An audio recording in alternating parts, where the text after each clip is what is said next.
नमस्कार, मैं हूं आपके साथ मयंक। आज 19 तारीख है। पिछले 12 घंटों के अंदर ईरान और अमेरिका के बीच जंग और भी ज़्यादा तेज हो चुकी है।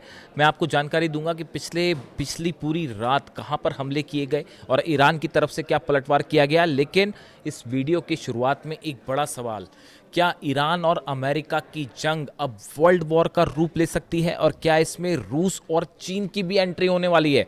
देखिए, मोहसिन रज़ाई जो कि ईरान के सुप्रीम लीडर के पॉलिटिकल एडवाइज़र हैं और अली खामेनी साहब के बेहद करीबी हैं, उनकी तरफ से जो बयान सामने आए वो बेहद चिंता पैदा करने वाले हैं। उनकी तरफ से ये बात कही गई, उनकी तरफ से वार्निंग दी गई कि अगर अगले 3 से 4 दिनों तक हमले जारी रहते हैं अमेरिका के, तो ये जंग एक बड़ा रूप ले सकती है और ईरान उसके बाद एक ऑल आउट वॉर करेगा।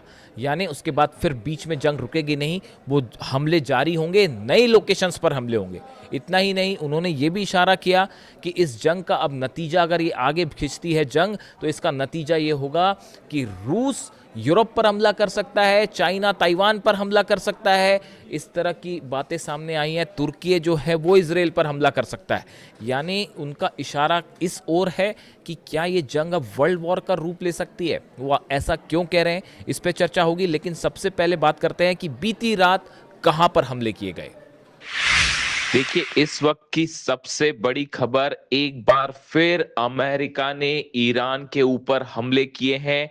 ये हमले केशम आइलैंड पे किए गए हैं, बंदर अब्बास पे किए गए हैं और बुशर पर एक बार फिर हमले की खबरें आ रही हैं, धमाके की खबरें आ रही हैं। देखिए, लगातार ये हमले अमेरिका की तरफ से जारी है और इसका करारा जवाब ईरान ने दिया है। देखिए, इस वक्त जो सबसे बड़ी खबर सामने आई है वो ये कि ईरान ने जॉर्डन में जो हमले किए, खास तौर पर अल अजराक बेस पर जो हमले हुए, इन हमलों में कई अमेरिकी सैनिकों की मौत की खबर है और अब इसकी पुष्टि डोनाल्ड ट्रंप ने भी कर दी है। और डोनाल्ड ट्रंप ने जो है बयान जारी करके कहा कि ये मौत बहुत अमेरिकी सोल्जर्स की मौत दुखद है, इस तरह की बात उन्होंने कही। देखिए, ईरान की तरफ से साफ कह दिया गया था, ईरान के सैनिकों पर जो हमला किया गया ईरान शहर में और वहां पर 7 ईरान के सैनिकों की मौत हुई थी, उसी समय ईरान ने ऐलान कर दिया था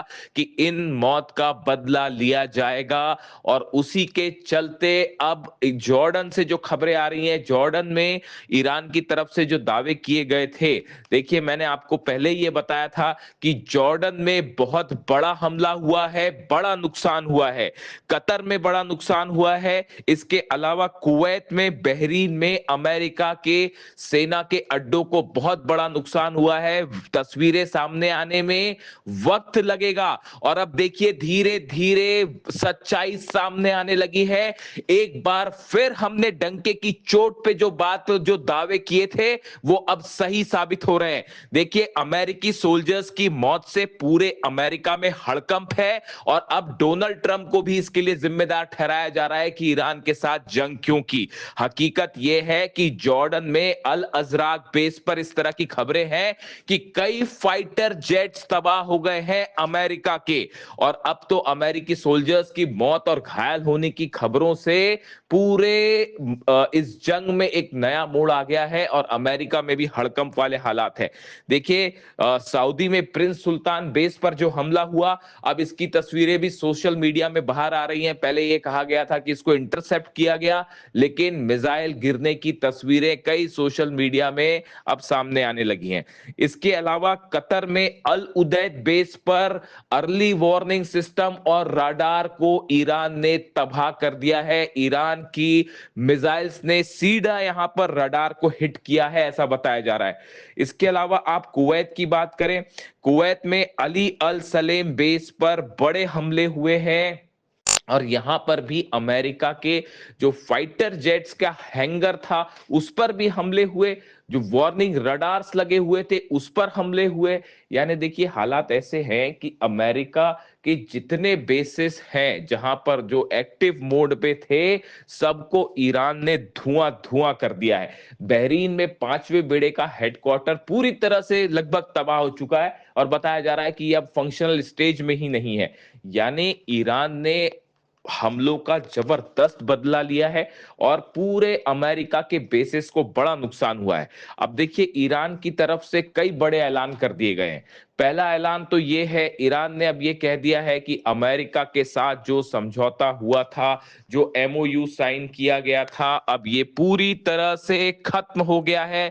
ईरान ने समझौते को तोड़ने का ऐलान कर दिया है। ईरान की तरफ से कहा गया जिस तरह से अमेरिका ने धोखा किया है, ईरान के शहरों पर बमबारी हुई, आम नागरिकों पर बमबारी हुई, इंफ्रास्ट्रक्चर पर बमबारी हुई, इसके बाद अब अमेरिका से कोई बात नहीं होगी। अमेरिका से अब सिर्फ जंग और जंग की जाएगी।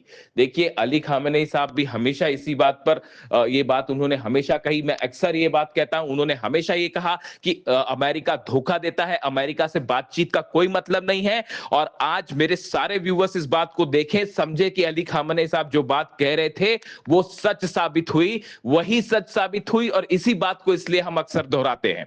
देखिए अब हालात ये है कि ईरान की तरफ से समझौता तोड़ दिया गया है और अब माना जा रहा है कि पूरे अरब में एक भयानक जंग छिड़ेगी, जिसमें पूरे अरब देश शामिल होंगे। एक साथ 8-9 देशों पर ईरान की तरफ से जबरदस्त हमले जारी है।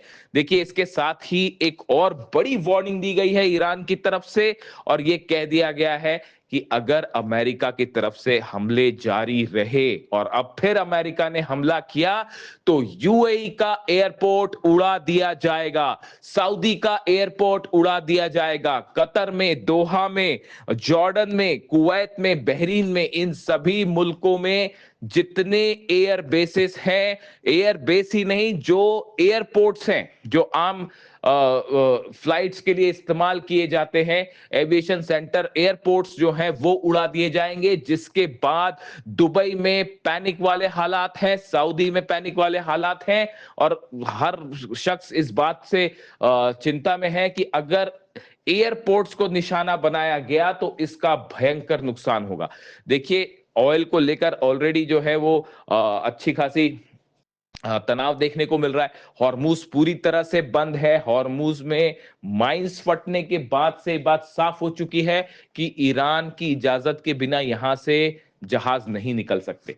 अब अगर एयरपोर्ट्स भी निशाने पर आ जाते हैं यूएई और सऊदी जैसे देशों के, तो इससे पूरे इलाके में हाहाकार मच जाएगा। इसके साथ एक और बड़ी खबर, अहम खबर यह है कि ईरान की तरफ से बहुत बड़े जंग की तैयारी कर ली गई है। यानी जंग, और देखिए जंग ऑलरेडी जारी है, ईरान की तरफ से हमले हो रहे हैं, लेकिन अब ईरान ये मान के चल रहा है कि ये अब एग्जिस्टेंस की जंग होगी, आखिरी जंग होगी, और ये जंग लंबी चलेगी और बहुत भयानक हमले होने जा रहे हैं। यानी देखिए खबरें इस तरह की हैं कि B-2 बॉम्बर्स जो हैं वो ईरान की तरफ उड़ना शुरू कर दिया है, B-2 बॉम्बर्स ने, और बड़े हमले हो सकते हैं। इन हालात में फिलहाल जो खबरें हैं उसके मुताबिक जो हमले किए हैं, ईरान की तरफ से जो हमले हुए, इससे पूरे अमेरिका में पैनिक और हाहाकार वाला माहौल है। और जो सोल्जर्स की मौत है, अभी इनके नंबर सामने आने बाकी हैं, कितने घायल हुए हैं इनके भी अभी एग्जैक्ट नंबर सामने आने बाकी है। हो सकता है कि जो नंबर्स अभी बताए जा रहे हैं वो कम हो, ऐसी भी आशंकाएं जताई जा रही हैं कि ये कहा जाए कि 2 सोल्जर्स हैं या मरे हैं और कुछ घायल हुए हैं, लेकिन हकीकत ये हो सकती है कि इनकी संख्या कहीं ज्यादा हो सकती है। तो फिलहाल इसका इंतजार करना होगा।